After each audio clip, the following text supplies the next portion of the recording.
Isabelle Debré, je suis présidente de l'association L'Enfant Bleu Enfance Maltraitée. Nous allons fêter, si on peut appeler ça comme ça, nos 30 ans d'existence.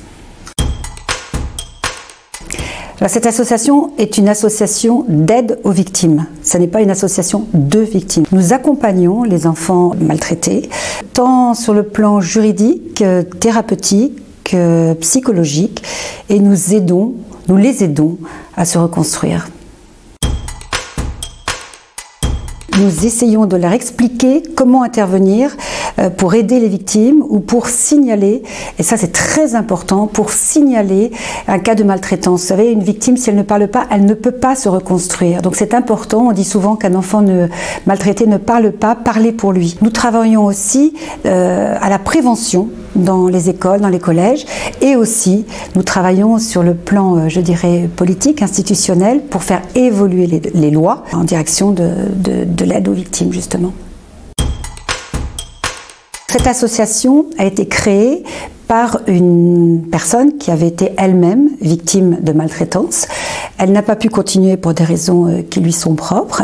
Et aujourd'hui, j'en suis la présidente, certes, mais j'ai une directrice qui s'occupe beaucoup de l'association, bien évidemment, un secrétaire général.